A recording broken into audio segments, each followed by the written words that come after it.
사실 방송을 켤 때마다 고민이 좀 있습니다. 이게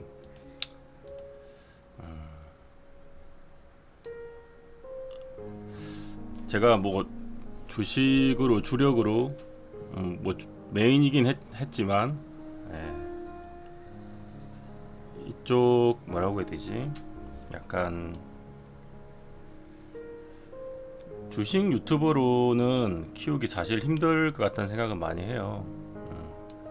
예전에도 얘기 드린 적 있지만 이게 선점 같은 게 좀 센 카테고리다 보니까 내용 뭐 수준하고 상관없이 이렇게 쉽게 할 수 있는 그런 건 아니고, 뭐 보시면 알겠지만 영상 올려도 뭐 조회수가 잘 나오는 건 몇백까지 나오지만 안 나오는 건 뭐 100도 안 나오는 것도 있고 그런 거니까. 그래서 어떻게 보면 조금 그냥 좋아서 하는 거긴 한데 약간 회의감이 들 때도 있어가지고,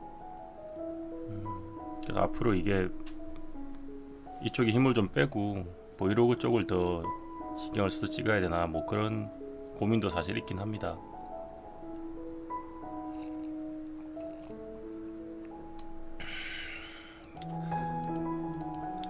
어떻든 간에 뭐 영상을 올렸을 때 조금 조회가 많이 나오면 그래도 또 기분이 더 좋아져서 더 많이 올리고 그런 느낌은 있는데, 확실히 그런 게 일반 브이로그보다는 좀 적으니까. 한가님 어서 오세요.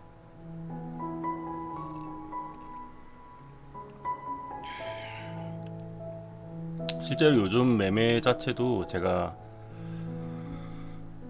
매매를 어떨 때는 안 하고 그냥 촬영하러 야외에서 야외 촬영하러 그냥 비워버린 날도 있고,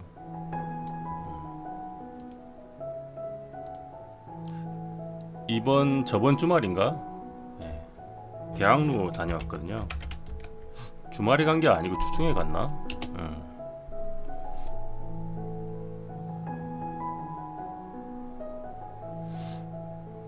근데 지금 주식 이게 뭐 다시 뭐 2차 감염 어쩌고 막 나오고 있긴 한데, 이 경각심이 있는 게 뭐 조금 나이 드신, 아니야 나이 든 것도 아닌 것 같아. 한 30대에서 40대 50대 정도 분들 경각심이 있는 것 같은데, 모르겠어요. 오히려 젊은 층은 원래부터 그랬고, 요 감이 대학로 가봤는데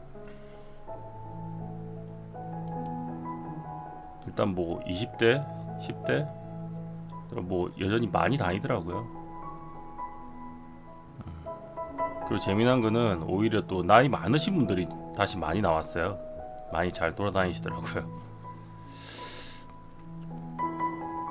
어차피 모르겠어. 살 날이 얼마 안 남았다 생각하는 건 뭐 하고 싶은 대로 살자 그러신지 모르겠는데, 오히려 위험하잖아요. 나이 많이 드신 분들이 걸리면. 오히려 이제 어중간하게 30대, 40대, 뭐 50대 이런 분들은 오히려 조심하는 분들이 많은 것 같은데, 그러니까 정부에서도 막 코로나 안 잡힌다고 얘기가 나오는 게 뭐 국민들이 모든 계층이 다 협조해 주는 건 아니니까. 그쵸. 홍대, 신촌, 뭐 대학로, 개화역 쪽 대학로, 명동 같은 데는 외국인들이 원래 많았잖아요. 그 명동은 확실히 낮에 가면 조금 사람이 옛날보다는 적긴 해요. 그건 이제 외국인들은 오히려 조심한다는 것 의미잖아요. 외국인들은. 근데 국내 사람들은 조심이 별로 많이 안 하는 것 같아요. 홍대나 뭐 이태원은 뭐 모르겠어요. 이제 안 가봐서 모르겠는데, 거기는 이제 워낙 뉴스 많이 나와서 좀 애들이 안 가는지 모르겠지만, 홍대, 신촌 뭐, 아니 우리 동네가 약수시장 뭐 이쪽 근처인데, 여기만 해도 제가 사진을 찍고 돌아오는 길에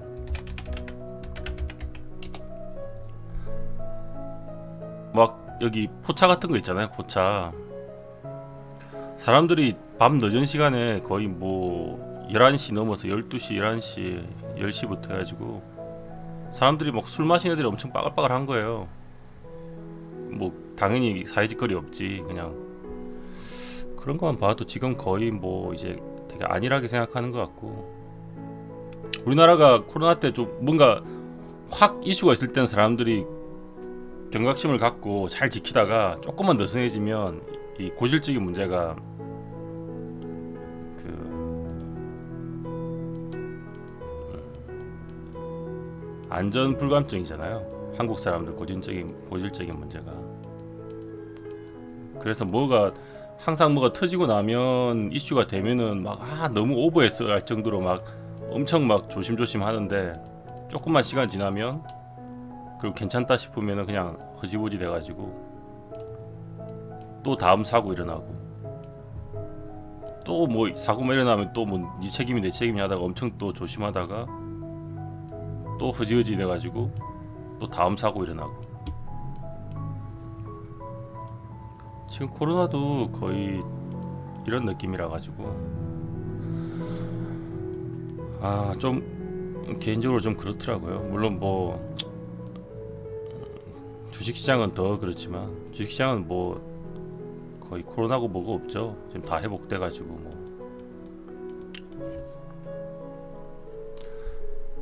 아니 최소한 뭐라고 해야 되지? 가게들도 그렇고, 이 가게가 있잖아요. 가게가 있으면 약수역, 여기가 신당동인데, 참고로 약수역이라는 데가, 약수역 여기 어딘지 아세요? 여기가 지리로 보면 서울의 중심이에요. 신당동 쪽인데 여기거든요. 그러니까 이게 동은 청구동, 다산동, 약수동 이렇게 있는데, 옛날에 이게 다 신당동, 뭐 신당 1동, 신당 뭐 2동, 3동 뭐 이런 식으로 다 돼 있던 거예요. 지금 이렇게 나눠가지고 동이 세분화 됐죠. 신당동, 청구동, 다산동, 약수동인데, 원래 이게 예전에는 다 신당동이었단 말이에요. 근데 이게 지도로 보면 웃긴 게 거의 서울의 중심쯤 돼요. 근데 여기가 좀 재미난 게, 주위에 보면 충무로, 그죠? 명동, 밑으로 가보면 압구정,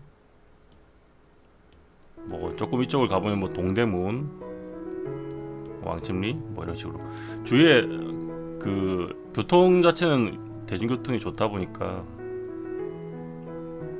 주위에, 그리고 또 노는 지역이 많아요. 또 이쪽 가보면 이태원, 그쵸? 번화가 많죠, 이태원. 근데 여기만 이제 약간 뭐라고 해야 돼? 약간 전통 조금 뭐라고 표현하지? 단적으로 표현하면 여기가 이제 물은 없는데 서울이 붙어 있는 육지상의 한 섬 같은 느낌이에요.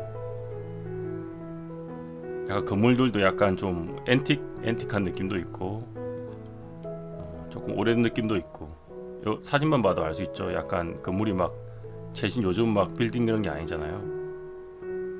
그래서 그런지 코로나가 왔을 때도 사람들이 뭐 외부 오는 손님은 좀 줄어도 식당이 뭐 그렇게 어렵다 그런 느낌은 안 들었거든요. 식당은 여전히 다 갈 사람들 가고 마스크 끼고 그런 느낌이라 가지고 그런 거 타긴 별로 없었는데, 그래도 이제 술 마시고 이런 거는 좀 영향을 받아서 자제하는 분위기였는데, 엊그제 그래서 돌다가 여기 뭐 어디든 가던데 가까우니까 남산도 가까워요. 근데 명동을 갔다가 이렇게 내려가지고 보는데, 여기에 이제 포차들이 되게 많단 말이에요. 또 약수 여기가 맛집도 되게 많아요. 근데 뭐 여기도 거의 포차 있고 여기도 포차 있고 막 그렇거든요. 사람이 진짜 많이 있는 거야. 여기가 이제 포차거리 비슷한 그런 것, 여기도 있고 여기도 있는데,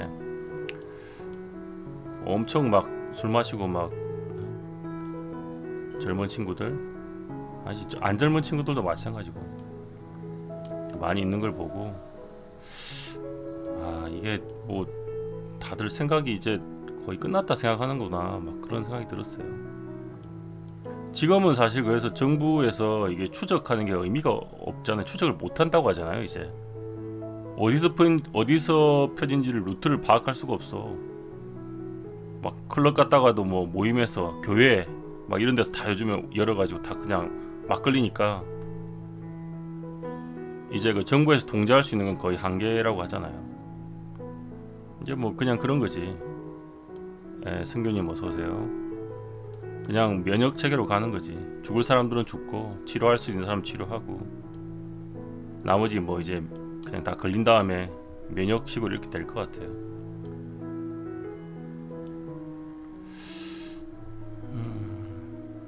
그래서 그런 게 조금 그렇더라고요.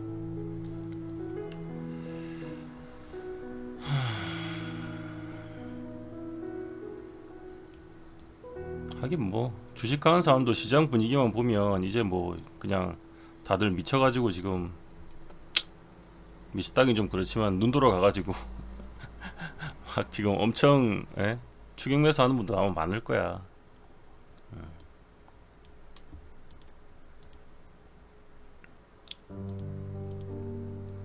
대학로도 거의 예전 뭐 엄청 빡빡한 정도까지는 아니었지만 사람들 엄청 거의 비슷하게 정도로 많아졌더라고요. 또 갔는데 그렇게 많으면 안 될 것 같은데 여기도 뭐 거의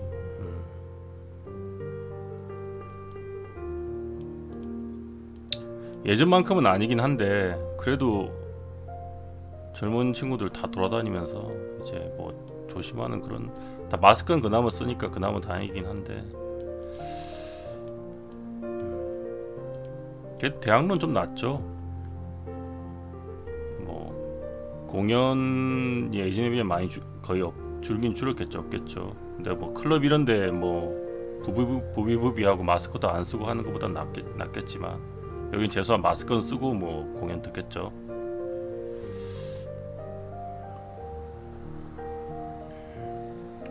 대학로 여기 거리뷰를 잘 찍었었는데 실패했습니다. 세팅을 좀 잘못해가지고 화면이 잘못 나와가지고 다시 가든지 다시 가서 다시 찍든지 아니면 좀 다르게 편집해야 될 것 같은데 제가 대학로에서 한번 실패한 이후로 이걸 결국 주문하기로 해서 샀어요. 이게 뭐지? 짐벌?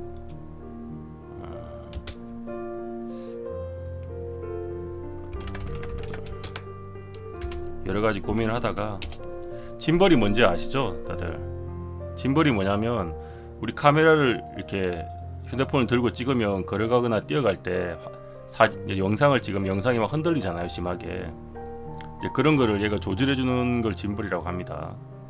그러면 영상을 찍었을 때 되게 흔들림이 거의 없이 이렇게 자연스럽게 보이죠. 원래 짐벌은 방송 장비여가지고 방송 장비이기 때문에 얘는 일반인들이 잘 사용 안 했는데 최근에 이제 뭐 개인 방송도 많이 하고 그리고 이제 그런 1인 방송 하는 사람들 노리고 좀 저가형으로 기능은 이제 어떻게 보면 기능이 없어진 건 아니고 기능은 그대로인데 이런 거 있잖아요. 재질을 뭐 플라스틱으로 바꾼다든지 뭐 이런 식으로 가격을 이제 줄여가지고 약간 대중화시켜서 요즘에는 짐벌을 되게 많이 사죠. 그리고 영상이 저는 이제 손이 뭐 많이 잘 떨리는 그런 사람 말고 잘 찍는 편인데 그래도 짐벌하고는 차이가 있을 것 같아서 대학로에서 한번 실패해가지고 실패한 것도 실패라기보다는 사실 실험이었는데 확인을 안 한 게 잘못이었어요. 이게 스마트폰 보면 아시겠지만 손 떨림 보정 기능이라는 게 있어요. 그거를 켜면 더 안 떨릴 줄 알았는데 그게 손 떨림 보정 기능이라는 게 이런 거거든요. 사진을 찍을 때 내가 약간 떨림이 있어도 얘가 그냥 좀 이 화면을 이렇게 휙 움직이면 조금 늦게 반응하다가 조금 고정해 있다가 늦게 이렇게 딱 따라와요. 또 이렇게 휙 돌리면 여기 있다가 원래는 바로 따라와야 되는데 화면이 조금 기다렸다가 따라온단 말이에요. 이런 게 손 떨림 기능인데 이 손떨림 기능을 쓰면 오히려 영상이 동영상일 때 좋을 줄 알았는데 생각을 잘못한 거예요. 동영상이 이렇게 걸어가다가 이제 최대한 살살살 그렇고 찍으면 사실 그래도 찍었을 때 크게 안 흔들렸단 말이에요. 좀 흔들긴 하지만 짐벌보다는. 근데 이걸 쓰니까 어떤 느낌이냐면 내가 이렇게 살짝살짝 흔들리잖아요. 살짝살짝. 근데 얘가 살짝살짝 흔들릴 때 오히려 반응이 늦게 나오니까 조금 있다가 따라온다 그랬잖아요. 이 기능을 괜히 쓰니까. 그러니까 오히려 화면을 찍었는데 봤는데 화면이 더 많이 흔들린 거예요. 이렇게 내가 실제로 보폭은 이 정도로 움직였다면 얘는 이 정도로 막 더 화면이 많이 흔들려갖고 도저히 쓸 수가 없을 정도로 그렇게 나와가지고 그날 한 2시간 넘게 2시간 아니면 3시간 정도 엄청 열심히 돌아다녔는데 결국은 롱타임 이게 노컷으로는 못 쓰게 돼버렸어요. 편집 없이 그냥 쭉 롱타임을 보통 이렇게 잘 나오면 찍잖아요. 근데 이제 뭐 계속 흔들리니까 그 영상을 보고 허탈해가지고 좀 하다가 결국은 이거 안되겠다. 영상 찍을 때 손떨림 괜히 쓰지 마세요. 사진 찍을 때만 쓰시고. 영상 찍을 때 서서 이제 손떨림 언제 도움이 되냐면 가만히 서 있는데 내가 손이 떨려가지고 이렇게 영상이 흔들리는 경우 있잖아요. 그때는 도움이 돼요. 근데 움직이면서 이 손떨림 기능을 쓰면 오히려 역효과. 이동하면서 뭐 내가 약간 흔들리는 걸 막자고 손떨림 기능을 쓰면 오히려 역효과 나니까 서서 찍는데 이제 흔들린다 이유도 없이 그럼 내 손이 문제잖아. 그때는 이걸 쓰면 좋아요. 그래서 결국은 그 영상을 지금 어찌할지 고민 중이다가 질렀습니다. 앞으로 아마 물론 지금 찍어놓은 영상이 몇 개 있기 때문에 몇 개까지는 기존대로 이제 나올 수 있는데 이제 몇 개를 지나고 나면 한 2-3개 지나고 나면 그 다음부터는 좋은 영상이 나올 거예요.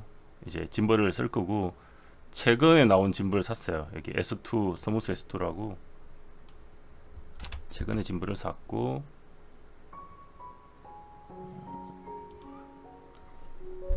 이게 좋은 게 원래 짐벌이 되게 커요. 짐벌이 커서 진짜 누가 봐도 저거는 뭐 촬영하거나 엄청 큰데 얘는 소형화로 나온 짐벌이에요. 소형화로 나왔고 뭐 주머니에 잘하면 들어갈 정도로 조금 덩치는 있지만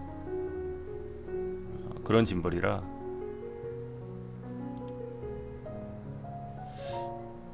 일단은 휴대성을 고려해서 샀는데 그리고 기능 자체가 이제 얘는 환경을 찍기 되게 그 다양한 기능이 많더라고요. 여러 가지 고민했어요. 지금 우리나라에서 짐벌이 이제 대중화되긴 했는데 거의 3대 짐벌사가 있거든요. 그 중에 이제 하나가 이쪽인데 세 개 중에서 따져보다가 산 거예요. 제일 많이 쓰는 것 중에 하나인데 이 앞에 게 스무스 4라는 건데 이제 큐트라고 해서 좀 작게 나와가지고 얘는 기능은 괜찮고 앞으로 영상은 아마 조금 더 이제 좋아질 거고 그리고 다음 달 정도부터 찍는 영상은 아마 휴대폰을 또 바꿀 수도 있어서 그러면 이제 4K 영상까지 되는 거를 목표로 하고 있습니다. 다음 달에 아마 찍는 영상은 이제 짐벌 플러스 새 휴대폰에서 아마 4K로 나올 거예요. 이번 달까지는 4K는 아니고. 근데 여러분 4K 영상 되게 좋은 것 같죠? 근데 이게 이제 IT 지식이 있는 분들은 아는데 4K 영상이 보통 우리가 모니터를 가장 많이 쓰는 모니터가 일단 가장 많이 있는 게 FHD잖아요. 이걸 아시는 분이 있을지 모르겠는데 IT 쪽이나 아니면 이게 얼리어답터 쪽에 관심 있는 분들은 알겠죠. FHD는 해상도가 이거 맞나? 1920에 1080 1920 맞나요? 맞겠지. 하여튼 이 해상도를 가져요. 그쵸. 보통 뭐 광고를 4K 많이 하는데 실제로 4K를 지원하는 이 모니터를 가진 사람이 생각보다 별로 없어요. 요즘 물론 많이 나오긴 하는데 이 4K 모니터가 비싸요. 그러니까 뭐냐면 이 FHD를 보통 많이 이 정도 급을 가지고 있지 4K는 거의 UHD라고 표현하는 뭐 그 정도 해상도는 돼야지 4K 해상도가 되는 거거든요. 이거는 4K라는 거는 4000 뭐 곱하기 뭐 2xx인가 뭐 이 정도일 거예요. 3 아니면 2 거예요. 여기가 그 정도 해상도인데 일반적인 모니터가 이걸 지원을 안 해요. 그러면 우리가 일반적인 모니터는 보통 최고 프레상도가 보통 1920, 1080이 많단 말이에요. 사람들이 가진 게. 그럼 4K로 내가 찍어도 4K로 봐도 내 모니터의 상도가 이거면 그냥 FHD로 보는 거하고 똑같아요. 이거 보통 1080p라고 보통 표현을 하죠. 1080p. 4K는 아마 4 뭐뭐뭐p일 거예요. 네. 그래서 실제로 큰 차이는 없어요.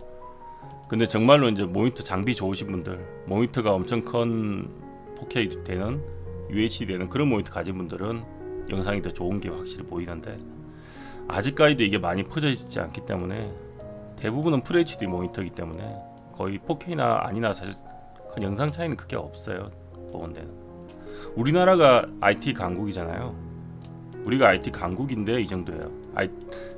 솔직히 지금은 IT 강국은 아니고 정확히 얘기하면 IT에서 인프라 강국이에요. 인프라. IT 인프라 강국. 이게 이제 맞죠. 소프트웨어 강국은 아니고 하드웨어는 좀 강국에 속하죠. 삼성하고 하드웨어를 미니까. 왜 그러냐면 하드웨어 같은 경우는 정부나 그 대기업의 주도로 클 수가 있어요. 그게 이제 유명한 삼성이나 LG 같은 데죠. 근데 소프트웨어가 원래 중요한데 소프트웨어는 절대 대기업 주도로 클 수가 없고 약간 공생하는 개념이 있어야 되거든요. 그래서 인디 개발자들, 중소 개발자들, 뭐 독립 개발자들한테 대기업이 충분히 그걸 먹어버릴 수 있는데도 양보해가지고 그 개발 환경을 만들어주는 게 필요해요. 정부에서도 마찬가지고 정부에서도 대기업 줄 거를 좀 제한해서 할 수 있게 해줘야지 이 소프트웨어가 약간 자연 우리 생태계처럼 그렇게 크는 거거든요. 근데 그게 우리나라는 절대 안 돼요.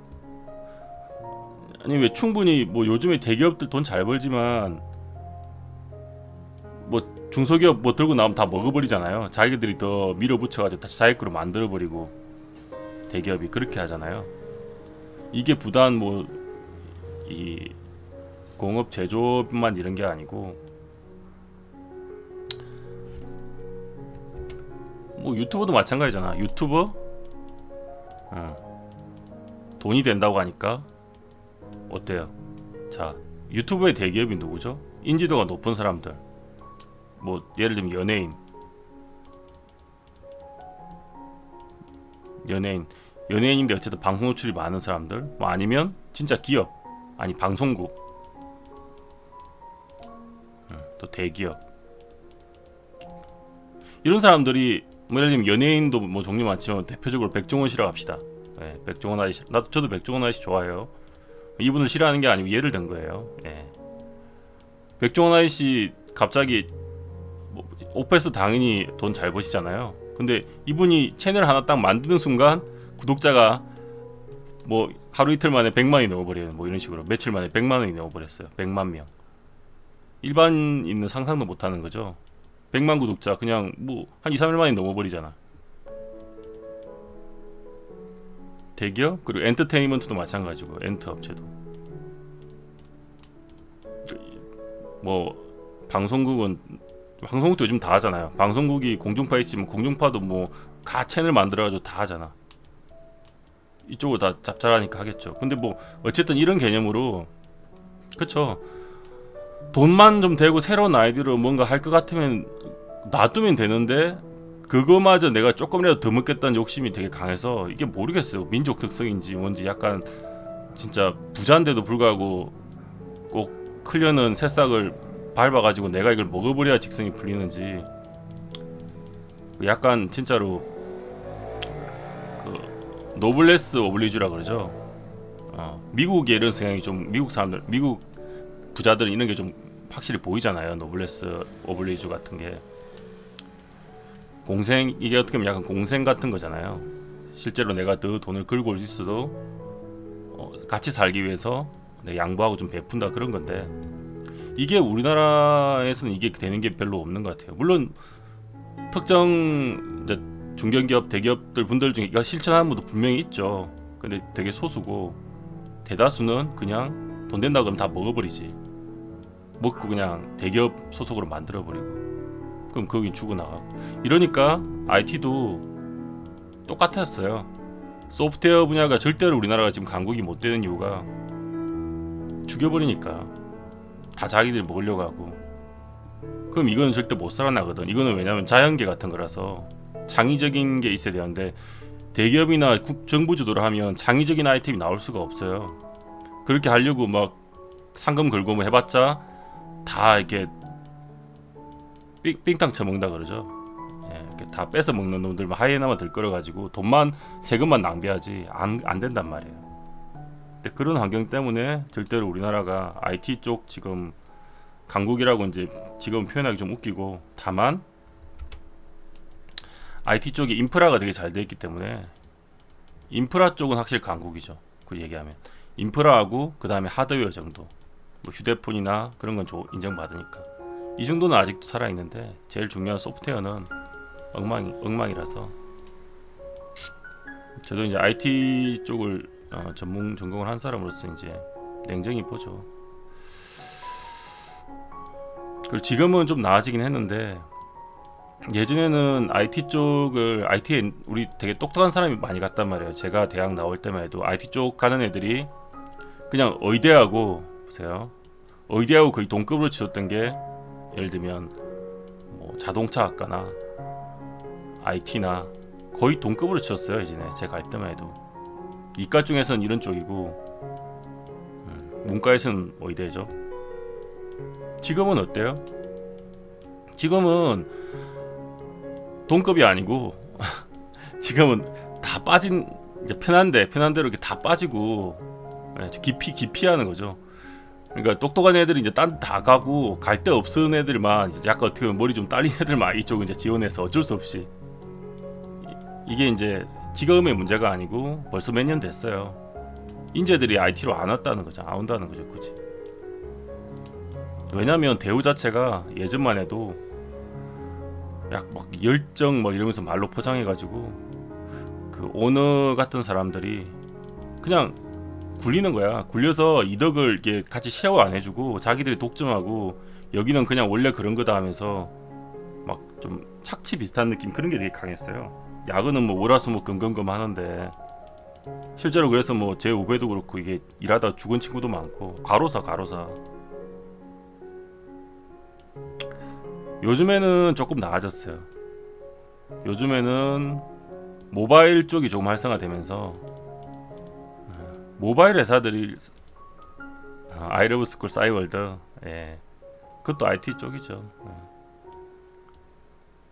모바일 쪽에 이제 젊은 사장들이 좀 생기면서, 젊은 사장들이 좀 마인드가 좀 깨어있는 사람들이 좀 생기기 시작해서 요즘엔 좀 낮아지긴 했어요.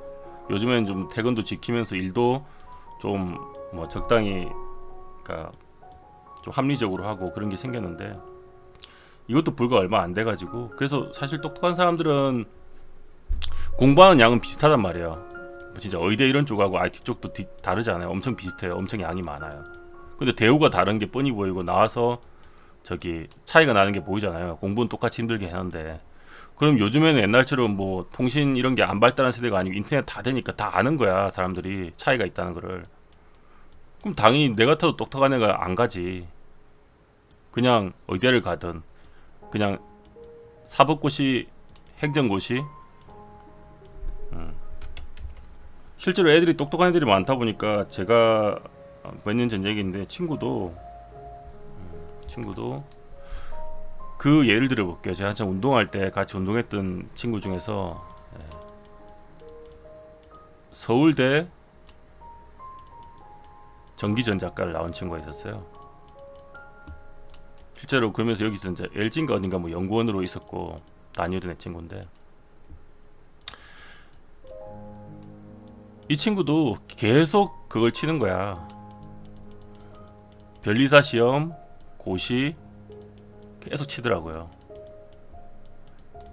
뭐 나중에 어떻게 했는지 잘 모르겠는데, 근데 웃긴 게 얘기를 들어보면 이 친구가 서울대면 우리나라 최고의 대학이잖아요. 그리고 우리는 또 최고의 IT 대 가장 똑똑한 사람들 간다고 많이 갔던 때였고, 굉장히 그런 애들이었는데, 얘하고 친했던 친구가 이렇게 6명인가 있을 때요. 6명인가 7명인가 있을 때요. 이제 들어보니까 얘들은 정말 그럼 우리나라에서는 엘리트에 속한 애들이잖아요. 근데 지금 IT 쪽에 남은 사람이 그 친구하고 이 친구하고 다른 한 명 말고 나머지는 다 변리사 아니면 고시 아니면 다 이쪽으로 빠졌대요. 행정이든 사법이든 뭐 이런 식으로 쳐가지고, 아니면 회계사 뭐 이런 식으로 가든지 뭐.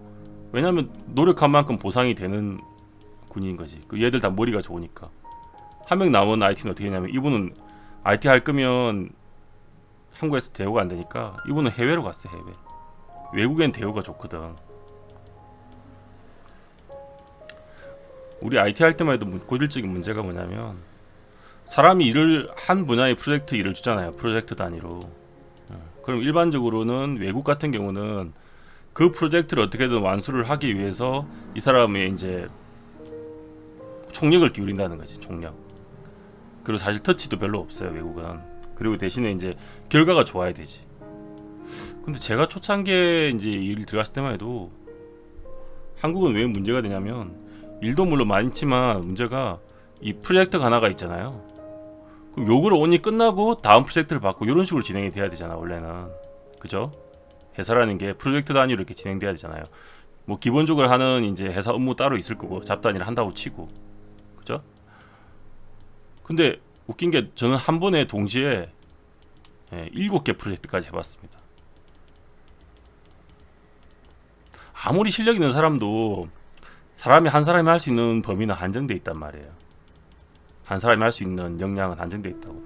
근데 동시에 어떻게 보면 7개 프로젝트면 7개를 동시에 7명이 신경 쓰는 게 효율적인 건데, 한 명한테 다 밀어줘 버려. 하나 하고 있으면 끝나지도 않았는데 또 어느 순간 이것도 같이 해봐 이러고 줘버리고 이런 구조가 되게 많았어요.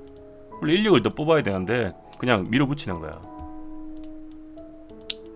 뭐 이렇게 해서 결국은 IT 쪽이 이제는 뭐 소프트웨어나 이런 쪽이 되게 뭐 고등학생들 물어보면 되게 지금 안 좋게 생각하죠. 대우가 별로 안 좋고 노력 대비 안 좋으니까. 근데 재미난 건 우리나라 일으킨 게 IT 산업이란 말이에요. 우리나라를 어떻게 보면 크게 성장시키고 세계적인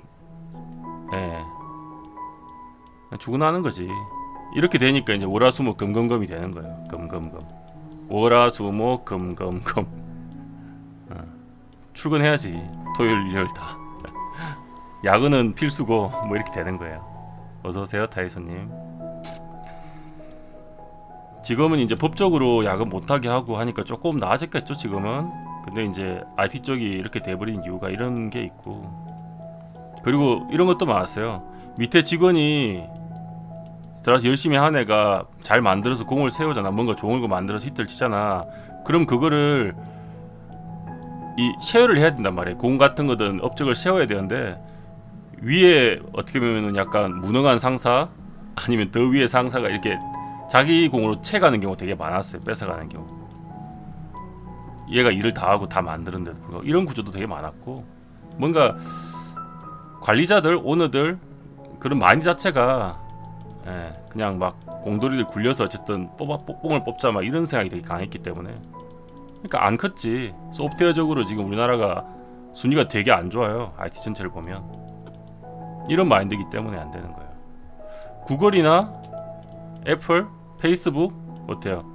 여기 완전 후리하고 엄청 조건 좋아요. 대우 잘해주고 소프트웨어 어떻게 보면 강한 회사잖아. 분위기 자체가 다르거든. 뭐 하다 일로 온지 모르겠는데, 그래서 우리나라는 인프라하고 하드웨어는 그럭저럭 대기업에서 억지로 미니까 되는데, 소프트웨어 근데 제일 중요한데 이쪽은 영광이란 얘기예요.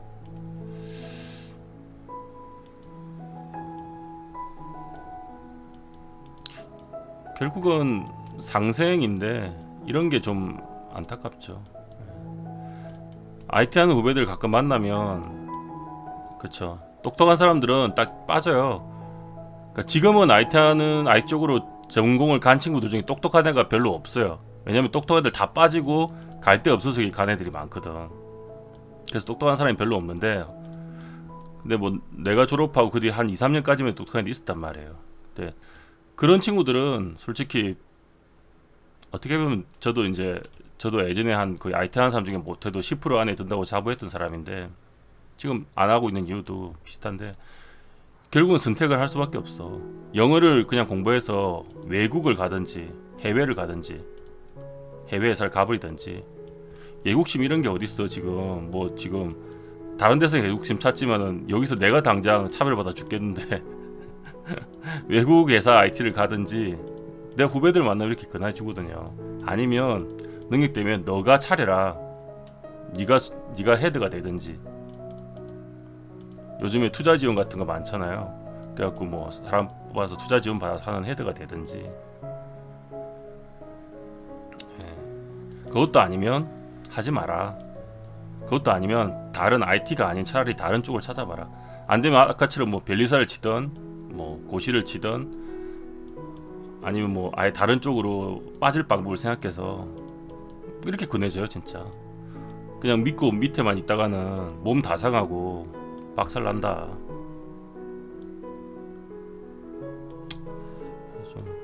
그렇죠. 이런 게 바뀌면 좋은데. 그래도 요즘에 이제 개선이 보이는 게 아까 얘기 드렸듯이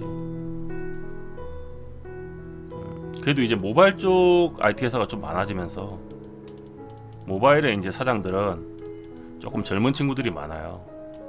왜냐면 이 모바일이라는 자체가 보통 그 벤처나 이런 식으로 시작한 게 많기 때문에 좀 젊은 사람들이 많아서 마인드가 좀 깨어있는 사람이 많아서. 그래서 예전보다는 이제 이런 쪽으로 만약에 굳이 IT 기술 익히고 배워가고 싶으면 차라리 모바일 쪽을 가라고 권하는 이유가 이미 기존에 있던 뭐 제조 이런 쪽보다는 연구소 이런 거보다는 모바일 연구소나 모바일 프로그램 쪽이 나은 게 이런 데 가면 조금 사람다운 사람다운 대접을 좀 받으면서 그래도 일을 할 수 있다.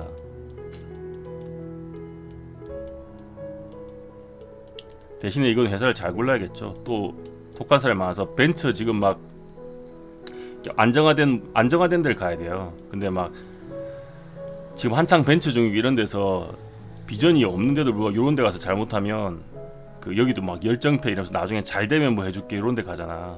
그럼 이거 판단을 잘해야 돼. 진짜 잘 될 수 있는 곳인가. 왜냐면 벤처 식으로 먹어서 하다가 막 열정페이 돈 얼마 안 받고 하다가 망하는 경우 되게 많아요. 망하는 경우 되게 많아서 그러면 그게 내가 시간 날리는 건데 그 과연 경험치가 도움이 되냐 안 되냐를 잘 따져봐야 돼. 이런 데 갈 거면. 그러니까 차라리 제일 권하는 거는 이미 안정화되어 있는 모바일 업체 가는 게 제일 좋고. 아니면 젊으면 이 창업이잖아요. 창업 벤처가. 그럼 여기에 오히려 수뇌부가 되는 거야. 창업 멤버가 돼야 돼. 그렇게 말을 해주죠. 아예 창업 멤버가 돼서 벤처를 해라. 그럼 망해도 이득이다. 어쨌든 경험도 쌓이고 성공하면 대박인 거고. 그러니까 창업 멤버가 되라 그러지. 벤처 아직 자리도 안 잡았는데 여기 쫄딱으로 들어가니 절대 마라 그러죠. 그럼 오히려 죽도 밥도 안 된다. 창업 멤버 되면 나중에 주식도 받고 뭐 지분도 없고 이러면 당연히 실패해도 뭐 좋은 경험했다 젊을 때는 하면 되니까. 심하죠. 그 지금 제일 우둔하다고 좀 미안하니까 좀 불쌍한 친구들 보면 IT를 어중간한 데서 아직도 붙어 있는 친구들이 있어요. 좋은 데 말고 어중간한 데 많거든 한국에. 그 인생 객관적으로 밖에서 보면 되게 불쌍한 거야. 결혼해서 어찌어찌 사는데 그냥 이게 약간 목줄 차고 어쩔 수 없이 사는 느낌도 강하고. 왜 또 불쌍하냐면 IT 하는 사람들이 야근이 많다 보니까 그죠? 이분들이 되게 열심히 가족을 위해서라고 생각하고 야근 열심히 하고 돈을 벌어서 집에 가져다 주잖아요. 집에 이렇게 가져다 주잖아. 와이프한테 주잖아 아내가. 그럼 애들이 있어. 사랑하는 딸, 아들, 뭐 딸 있다고 쳐요. 근데 애들은 몰라. 왜냐면 아빠는 집에 얼굴 볼 기회가 별로 없어. 애들 잘 때 들어왔다가 아침에 나가니까. 그 애들한테 용돈 주는 사람은 엄마야. 그죠? 대화도 엄마하고 많이 해. 그럼 애들은 엄마 말 잘 듣고 엄마는 잘 따라요. 근데 이게 반복되면서 이 아저씨가 반복돼서 한 10년 반복됐다고 쳐봐요 어떻게 되는지. 이 아저씨가 거의 은퇴할 때쯤 다 되고 뭐 이제 그래서 만약에 아니면 은퇴 안 하더라도 뭐 회사에서 이제 거의 은퇴가 다가올 때쯤 됐을 때 돌아보면 아빠는 없어. 딸이 아빠하고 뭐 아빠 오히려 싫어해. 뭐 해준 것도 없다 생각해 오히려. 그런 경우도 많이 생겨요. 그럼 그거 완전히, 그리고 특히나 와이프도 그렇게 생각하는 분도 많고. 이 요즘에는 좀 그렇잖아요. 요구하는 게 많잖아.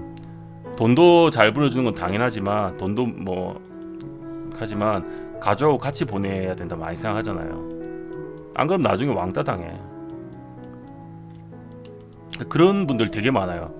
그 집에 가면 오히려 안 좋은 거야. 자기 무시당하고 가니까 오히려 회사에서 퇴근 안 하려고 그래갖고, 지금은 이제 강제 퇴근이지만 퇴근 안 하고 오히려 여기 맨날 술 마시고, 마시 싫다는 신입들 꽂혀서 술 마시고, 아니면 뭐 일 억지로 압박 줘가지고, 압박은 아닌데 퇴근 안 하고 있으면 밑에 퇴근 잘 못하잖아요. 집에도 못 가게 만들고. 그런 경우가 많았죠. 어중간하게 IT에서 열심히 일해도 남는 게 없어요. 되게 불쌍해져요. 결국은 요즘에 결혼을 하고 하면 드는 생각은, 이 가족하고 보내는 시간이 많은 게 좋은 것 같아요. 차라리 돈은 딱 먹고 살 정도만 벌고 애들하고 시간을 많이 보내는 게 진짜 더 좋은 아빠예요. 나중에 보면. 웃긴 게, 이렇게 막 열심히 벌어다 준다고 부자가 되지도 않아요. 부자가 되는 것도 아니에요. 부자가 되려면 뭐 아내가 돈을 모아주겠지 이렇게 하는데, 나중에 알고 보면 아내가 뭐 이상한데 사기당했던 거 투자해가 돈 날린 경우도 엄청 많았고, 오히려 자기가 공부해서 이 돈을 어떻게든, 그래서 옛날처럼 막 무조건 갖다 주는 것보다 요즘에는 이렇게 하잖아요. 깨어있는 친구들은 생활비 주고 내가 공부해서 재테크를 어느 부분만큼 여기는 따로 하잖아. 그리고 이런 게 필요한, 저는 이렇게 생각하거든요. 맞벌이는 요즘은 이렇게도 하더라고요. 예, 원칙 약속군님 어서 오세요. 그쵸.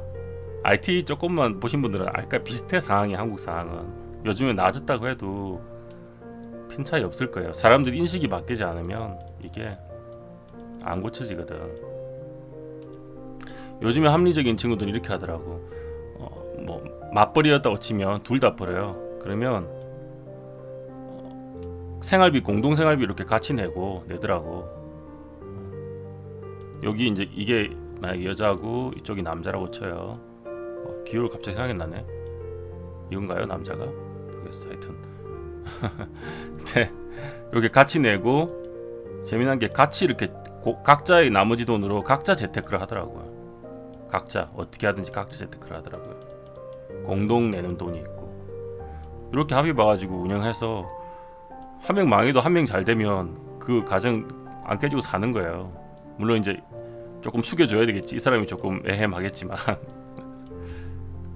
근데 한쪽에 그냥 몰빵해가지고, 남자가 예전에 이런 경우, 이게 표준적으로 그렇잖아요. 남자가 돈을 벌어와서 그냥 아내가 보통 이제 전업주부를 하면, 이게 잘못 생각한 게, 전업주부를 하면 돈을 잘 모을 수 있다고 생각하는 오류를 많이 가지고 있었다고 예전에. 그 내가 벌은 거 다 줬어. 그럼 돈을 이 사람 신경도 안 써. 잘 하겠지 하고 이제 한 10몇 년 일했다 치워요. 10몇 년을 이렇게 일을 했어요. 그럴 순 있죠. 맞아요. 성규님, 그럴 순 있어요. 그 남자가 잘못되면, 남자는 돈 없으면 인정 못 받는다는 게 그런 게 있는 것 같아. 근데 이런 줄 알고 하는데, 알고 보니까 주식도 그러잖아. 남편 몰래 갑자기 뭐 전세금, 자금, 집 이런 걸 갑자기 주식 푹, 누가 동네 언니가 이거 대박이라더라 이러면서 생각도 없이 팍 넣어가지고 갑자기 폭삭 망해갖고 몇 천만 원, 뭐 억대로 날리는 분들 많거든. 그 돈을 관리를 오히려 잘, 여자라고 잘하는 게 아니거든요. 얼마나 공부하고 신경 쓴 사람이 잘하는 거잖아. 남자 여자를 떠나서 재테크를 하는 거는. 이렇게 다 주고 당연히 잘 모아놨겠지 하고 나중에 확인해봐, 내가 거들나 있어. 이런 것도 많거든.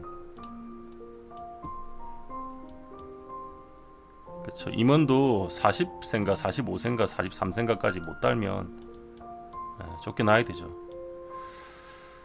그래서 원래 조금 깨어있는 사람들이 되고 싶으면 이제 그 전에 살 길을 찾는 게 맞는 거죠. 그게 뭐 개인 사업이 됐든 주식이 됐든, 요즘에는 1인 방송이 있으니까 방송 컨텐츠를 하든 뭘 하든 만들어서 결국은 이 월급쟁이를 그 전에 내가 박차고 나와버리는 게 맞는 거죠. 만들어지면. 요즘에는 그런 시대가 됐잖아요.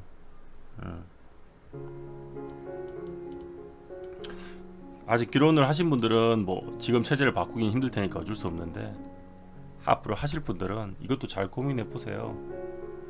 이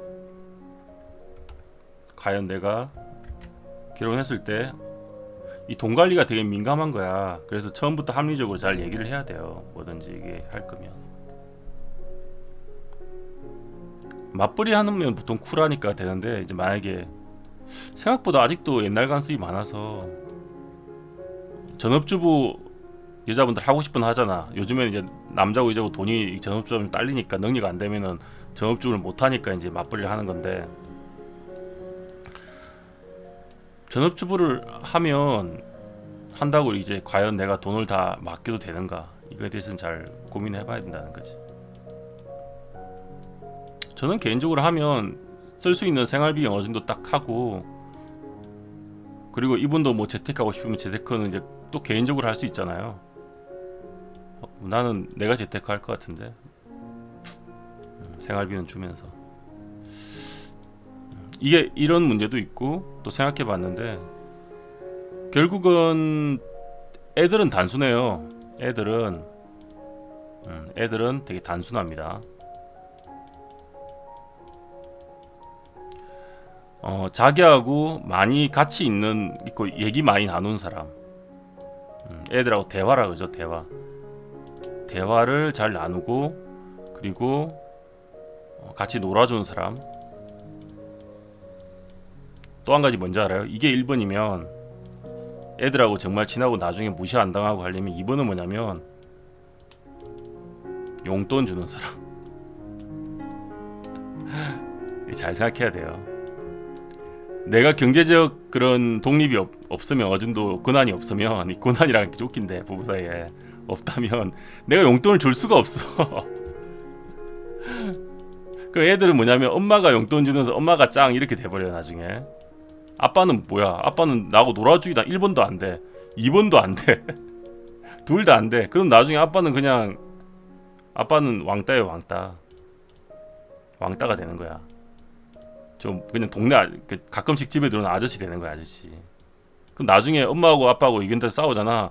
당연히 엄마 편 들어주지, 아빠는 뭐 팽이지. 이게 현실이 될 수 있다니까요. 이게 그냥 생각 없이 이렇게 뭐 옛날 하듯이 그냥 재테크 잘하고 다 밀어줘 버리면 왕따 되는 거야. 그러니까 애들은 결국은 얼마나 같이 있어주고 많이 놀아주고 대화해 주느냐 하고, 애들한테 용돈 줘서 맛있는 거 사주고 나의 능력을 보여주느냐, 직접적으로. 원래 우리는 상식적으로 생각하면 아빠가 벌어다 엄마 주면 사실 아빠가 돈 주는 거잖아요. 그 용돈을 주는 거잖아, 이게. 아빠가 원래 주는 거거든. 아빠가 애들 미기 살리고 주는 거잖아, 이 엄마 전업주부라 치고. 근데 애들은 그걸 알 것 같았지만, 우리가 생각하면 알아야 된다 생각하지만 애들은 몰라요. 엄마가 주는 거야. 여기서 남자들이 이 오류를 많이 범하지. 내가 벌다가 주니까 엄마가 주면 내가 준다 생각하는데, 애들은 그렇게 생각 안 한단 말이야. 이게 만약에 안 되면 이거라도 해야 되는데, 전형적인 IT나 직장이 좀 빠듯한 곳은 집에 일찍 못 들어와서 못 놀아주는 것도 많단 말이야. 그럼 이것도 안 되는데 이것도 안 되면, 물론 성인이 되면 알긴 알죠. 근데 그것도 어느 정도 아빠가 너무 왕따가 안 됐을 때 얘기해요. 그래서 대화가 중요한 게, 이게 안 되더라도 대화가 되면 애한테 약간 PR을 해야 돼. 웃기지만 애한테 PR을 해야 돼요. 내가 너 힘들게 돈을 벌어주고 있다. 한 번씩 던져주면 좀 낫지. 그럼 애들이 당장은 몸으로 못 느껴도 생각을 하겠지. 그러면 이제 머리가 커지면은 나중에 우리 아버지 그래도 존경스럽다 이렇게 하는 거야. 사랑은 아닐 수 있는데 존경은 한다, 이렇게 돼요. 이게 최소한 본전이잖아. 본전은 되는 거지, 이렇게 되면. 그러면 커서 무시는 안 하거든. 아버지 존경은 합니다. 힘들게 우리 키웠다, 이것만 알아도. 근데 이것마저 대화나 이런 게 노력까지 없으면서 그냥 알아주겠지 하고 돈 벌어다 주다가는 큰일 난단 말이에요. 나중에 이혼당해도 아빠 편도 안 들어줘. 이게 우리나라 현실 이렇게 돼 있는 분들 되게 많아요. 진짜 아닌 것 같지만.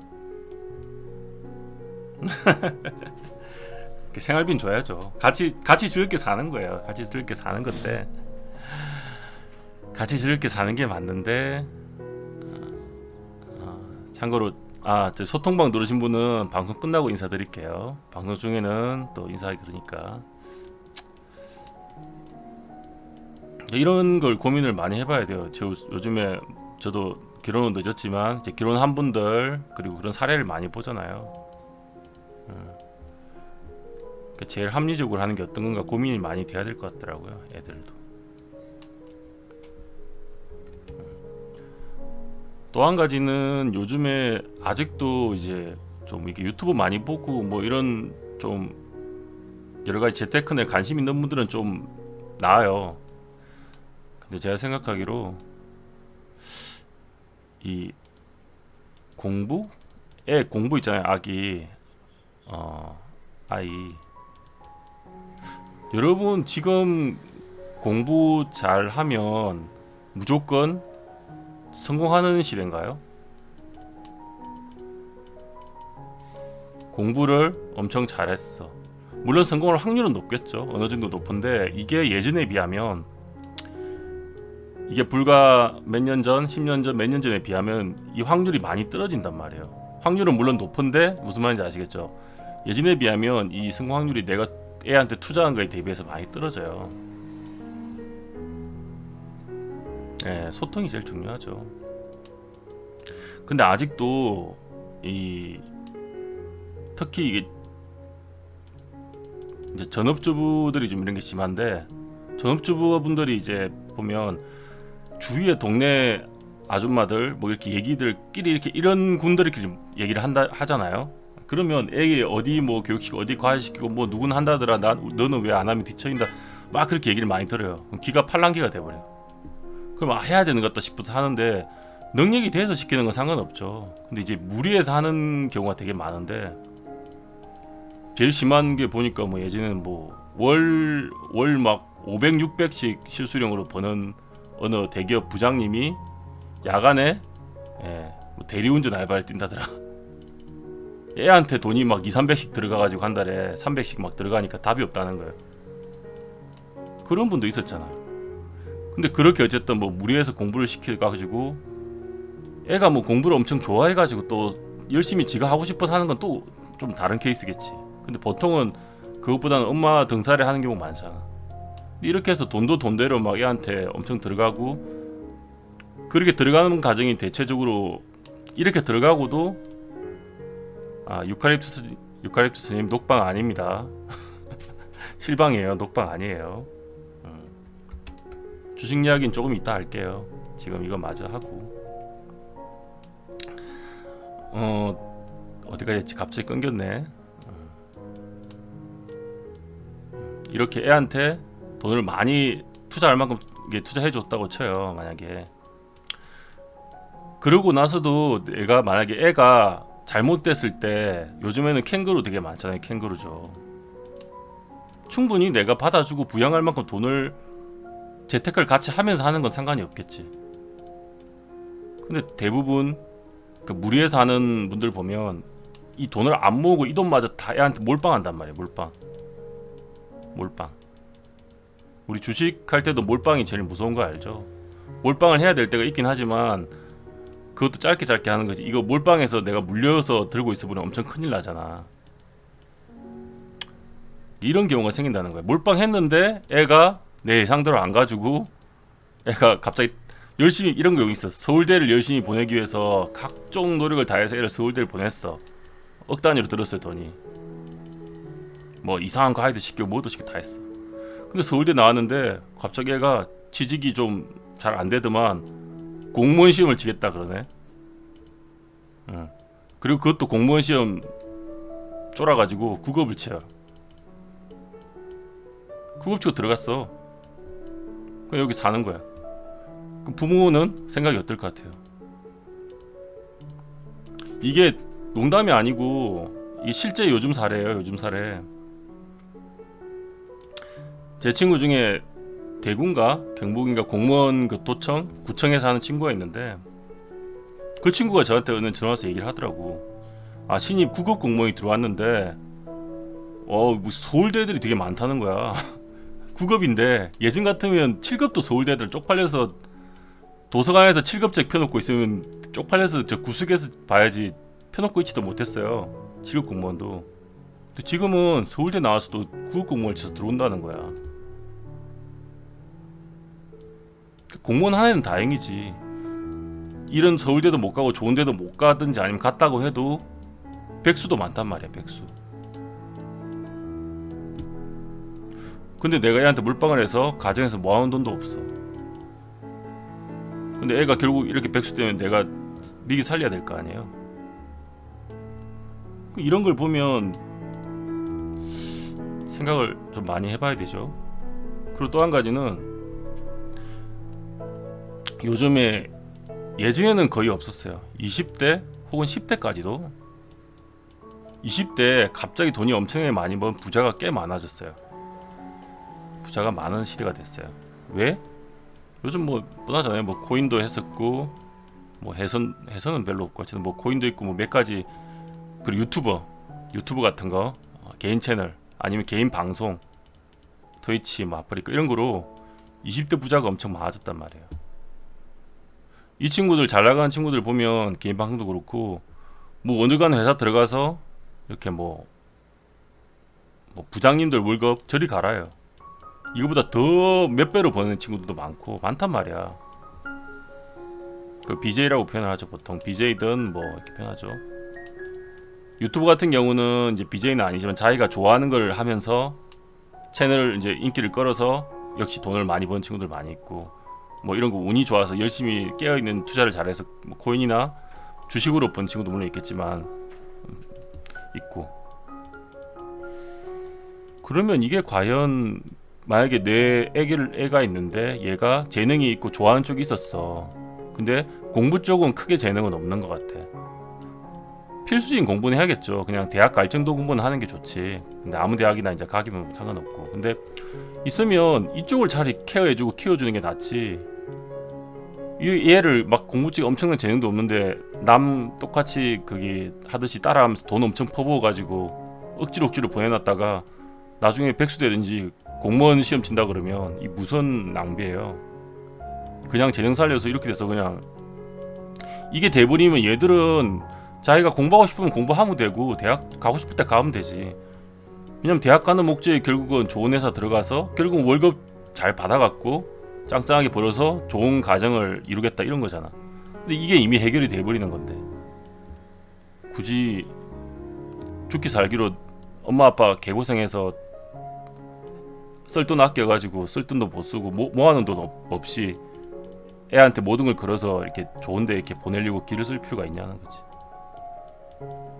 오히려 요즘에는 애가 실패할 가능성이 높기 때문에 시대가 어렵잖아요. 취직 안 되고 잘. 그냥 내가 차라리 잘 되는 게 나아요. 애는 그냥 가장 기본적인 것만 딱 해주고 내가 차라리 노력해서 잘 되고 보통은 거꾸로 생각하잖아. 예전에는 내가 잘 안 됐기 때문에 너만큼은 잘 되고 나중에 그래서 이게 돌아오길 바라서 애한테 몰빵을 하는 게 예전 방식이라면 지금은 아니에요. 지금은 어떻게든 내가 노력해서 내가 잘 살고 내가 즐기고 살기 위해서 차라리 내가 돈을 모아놓고 얘한테는 기본적인 지원만 딱 해준 다음에 얘가 스스로 재능이 있거나 하는 쪽을 밀어주고 물론 아니면 공부 쪽으로는 기본적으로 해주는데 그러니까 잘 되면 좋은 거고 안 되면 어떻게든 내가 케어하든지 해줘야 되잖아. 요즘에는 캥거루 이렇게 키우면 애가 오히려 더 정신적으로는 더 성숙할 가능성이 크잖아.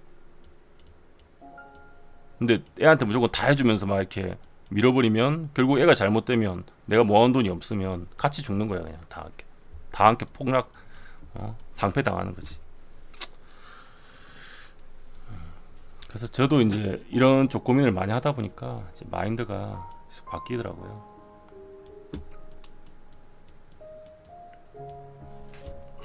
뭐 하다기로 왔죠? 일단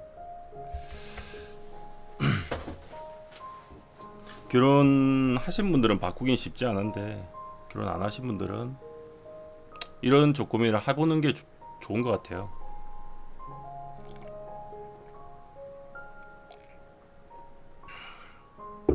그래서 뭐 공부 때문에 막 집착해서 어디를 뭐 그걸 따라서 뭐 이렇게 한다는 것에 대해서 저는 보면은 능력 되는 분들은 빼고요. 능력 되고 애가 바라는 걸 서포트 해주는 건 다 좋지.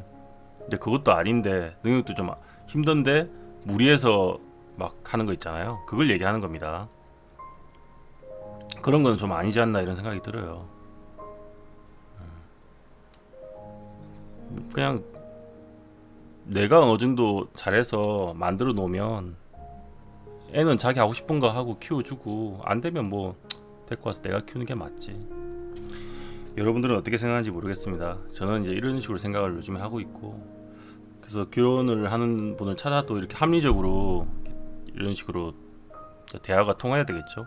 이걸 결혼 전에 만날 때 이제 서로 대화를 잘 해가지고 와이프 되실 분하고 이게 의견이 맞아야 돼.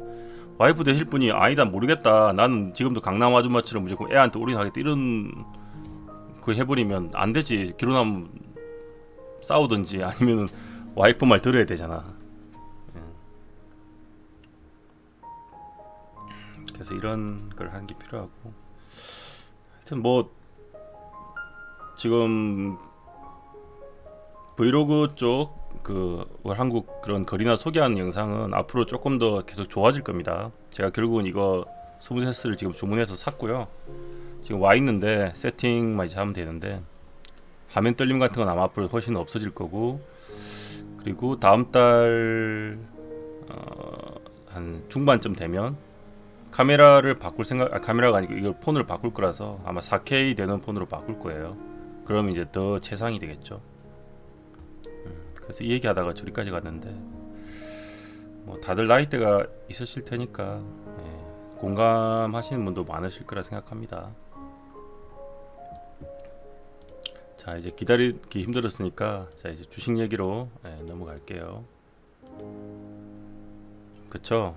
수산 일상님, 우리는 잘 생각해야 돼요. 미혼이신 분들은 제일 중요한 거는 내가 능력이 해결되면 사실 뭐 큰 걱정 없죠. 그러니까 이런 마인드만 버리면 될 것 같아. 애를 잘 어떻게 키워가지고 농사 짓는 거 돌아오서 하겠다, 내도 혜택을 받겠다, 이제 이런 건 안 통한다는 것만 알면 돼요.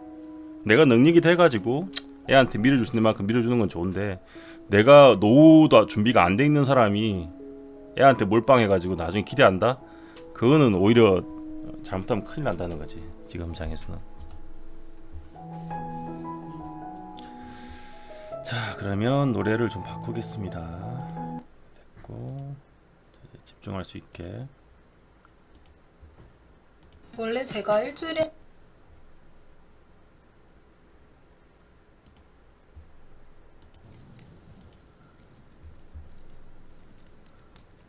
살짝 모닥불 소리나 좀 들으면서 이 여기 우측 하단에 보시면 소통방이라는 걸 만들어 놨습니다. 일단 이건 뭐 유료 리딩방 그런 거하고는 다른 거고요. 그냥 소통하고 하고 싶은 얘기들 하시고, 그럼 뭐 저랑 소통하시든지 아니면 주식이나 공부하시다가 각자 종목 토론하셔도 되고, 장중에 뭐 하고 싶은 말 하셔도 되고, 그런 방이에요. 제가 직접적으로 종목을 찝어드리는 방 같은 건 아닌데, 그래도 이제 토론을 하면 저도 가끔씩 멘트를 같이 해줄 거고, 그리고 이제 방송을 할 때 방송 공지를 하는 용으로도 쓰는 방이니까, 참여 코드는 매주 바뀔 가능성이 커서 어쨌든 지금 보시고 들어오실 분들은 들어오시면 됩니다. 저기 검색하셔가지고.